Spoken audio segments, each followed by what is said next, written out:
All right, JY here with Commissioner Gloria Nevarez of the Mountain West. This is a great event, Commissioner. This is your third year here at Circa, is that right? Yes. It's phenomenal. Isn't it a great property? It's a wonderful property. I'm blown away by everything that you guys have. I've actually asked Javon to come on with us and just kind of give us a behind the scenes here a little bit later. Yeah. I think he was maybe one of the spearheaders of all of this. Oh, absolutely. This brainchild is all his. Okay. And Circa has been a wonderful year-round partner. Owner Derek Stevens was at our reception talking to our coaches, and so they just have been so gracious with their hospitality and welcoming. It's fantastic. And I mean, there's Mountain West signs, and it's everywhere. I mean, you've literally taken over this floor of the Circa, and it's phenomenal. So let's get into some questions. Appreciate your time here.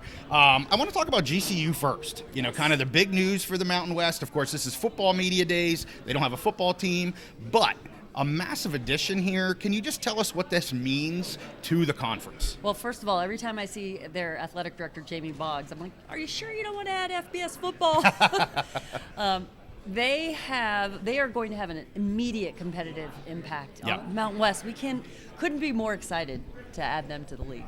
Yeah, I mean, and I think it increases all of the sport offerings that the Mountain West has, certainly the basketballs. I mean, that is their go-to.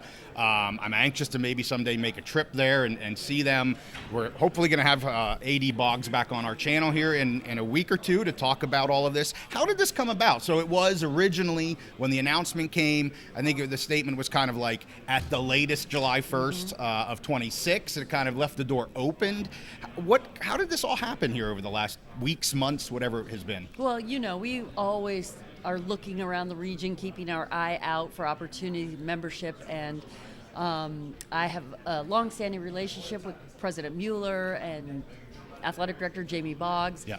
And so it really was kind of organic. It made a lot of sense. You know, we take a lot of pride in our depth in basketball and the Olympic sports, and adding the Phoenix market is incredible. And when you go down there, you're going to be blown away by the energy and passion that their students, the Havocs, bring, but also their game production. I mean, honestly, it's a very professional, fun environment. The videos look amazing. They are, I saw the videos. I think last time we spoke with you, it was just after you had made a trip down there, giving you the proper hello and welcome and whatnot. That was awesome. Nobody needs to see a fat head of a commissioner. Oh, I thought it was awesome. Well done, Havocs. Fat head of a commissioner. But yeah, and you mentioned AD Boggs, you know, and I'm anxious to hear what she has to say about the new environment that we're going to be going into here with NIL, what that means for their basketball programs without football. So clearly, you know, whatever the split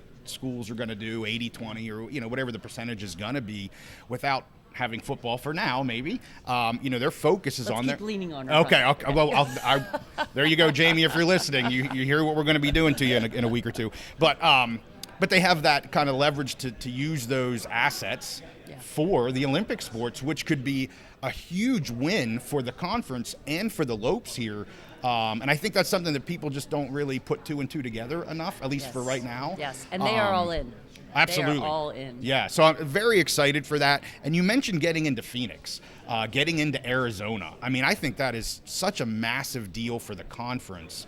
And we had a conversation with Go Lopes Radio. Shout out to Go Lopes Radio. And he kind of brought up, like, who do you think might be, you know, our rivals, you know, once we're, you know, settled in and we get rivals. And of course you think UNM right away. 100%. I think that's going to be exciting. I mean, you get the Havocs moving to the pit, and then you get, you know, the Lobos fans moving over. I think that could be absolutely fantastic. I'm very excited for both of those. Yeah, it's going to be great. So, and even UNLV, they're right there too. They're investing a little bit more. So, a lot of fun here in the Southwest. I think what could be happening. Heating up. Absolutely. So, let's shift gears here. Let's talk about media partners a little bit. You talked about that early on yesterday in your State of the Mountain West.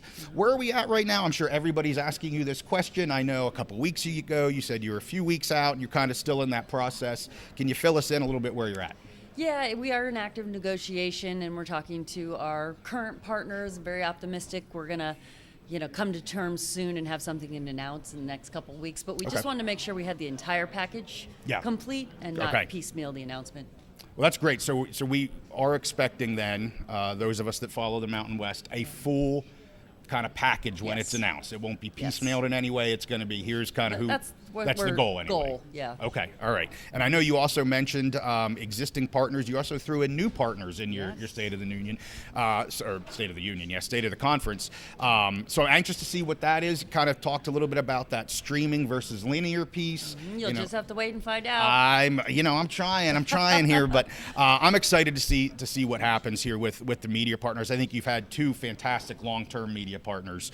I would love to see that obviously continue with Fox and CBS. And both CBS and Fox have been amazing partners, but we talked about yesterday how our football champ game last year, over 3 million viewers, 5th most watched collegiate championship last season. It was just so thrilling. It was electric if you were in that stadium. I'm sure it was. I wasn't in the stadium, but I could feel the electricity on the East Coast, which is where we're at. So, actually could see the same thing potentially happen again this year, which is we are on phenomenal. The same trajectory. I think we may see the same end of season type standing that the winner of our champ game will have a CFP opportunity. Since we're talking CFP, let's jump to CFP. Yes. So there's a lot of chatter right now about changes to the CFP. We talked about that with you. It's like, man, we've barely got out of year one and we want to change this already.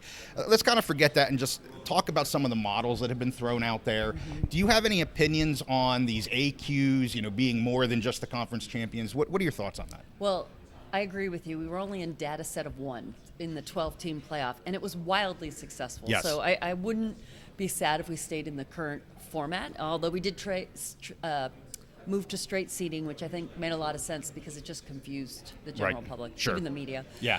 If we do expand, we, the Mountain West, are opposed to multiple AQs. We just think that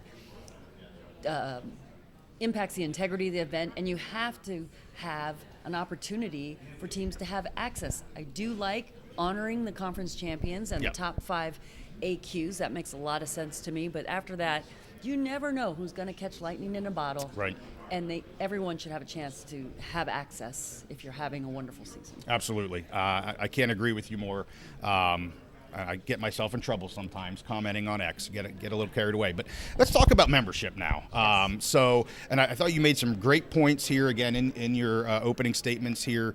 We totally understand that you're on a pause. Really nothing can be probably finalized or even move forward at this point until some certain pieces kind of fall into place. Can you speak about, kind of what your decision-making process has been and will be when those kind of points are hit? Yeah, since I began, we've had a membership subcommittee to really scour the environment, stay on the front foot, be proactive, not reactive. And so right now I think we're really excited about our incoming membership onboarding, 4 new members in 26 with Grand Canyon coming in earlier. Sure. So we're going to get through our media deals. I wouldn't say we're never going to expand, but right now that's just not the top focus.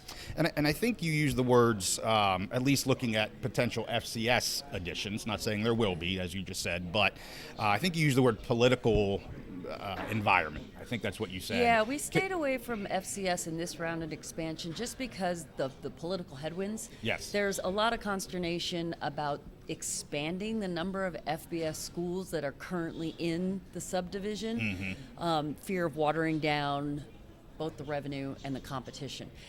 We believe there are really amazing FCS programs out there that could come in tomorrow and be super competitive. Yes. But we just weren't strategically in the place to take the risk that what if the door closes before an FCS school transitions in 26 and then we're kind of back at square one. So we just felt there were a lot of good opportunities in FBS, but I would not foreclose that in the future. Sure. And so real quick on that, a follow-up, is it clearly everyone that knows FCS, FBS football, they know what that transition process looks like today in terms of the fee, the $5 million, X, Y, and Z. I don't want to get into that.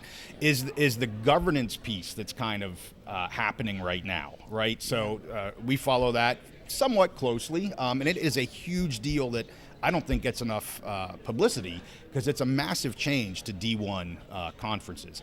Is that another big aspect to FCS? Like, hey, we just don't know what that governance is going to look like. We see the proposal, but we're not sure what it's going to be. Well, we're getting closer to knowing what it's going to look like. But to your point, there's a lot more decision-making power gravitating toward the autonomy for leagues. Yes. And not knowing what the future holds as far as the FCS transition, which is a 2-year waiting period, right. the $5 million. What if those requirements get steeper or longer, and that would really throw a negative ripple effect into our strategic planning. Well, last thing I want to talk about, I know we're running out of time here, just the new members. We are so excited we talked GCU, but I want to bring in everybody, right? You've got UC Davis joining in everything except football, getting into that Sacramento market, which is huge.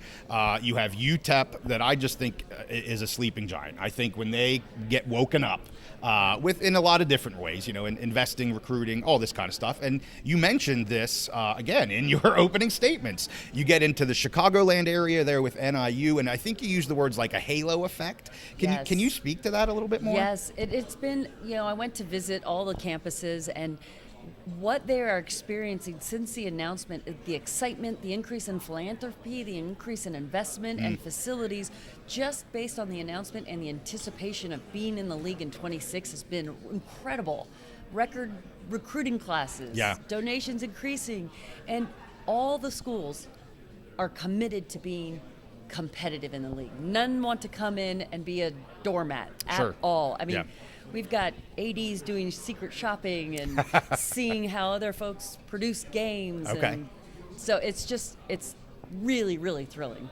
I'm excited. We'll hopefully be here next year at the Mountain West Media Days, bringing in some of these new members, having those conversations. Thank you so much for giving us all this time here on the Big Mountain. Thank you. Appreciate your coverage. So with that, hey, make sure you like this episode, subscribe if you like our content, and we'll see you next time on the Big Mountain.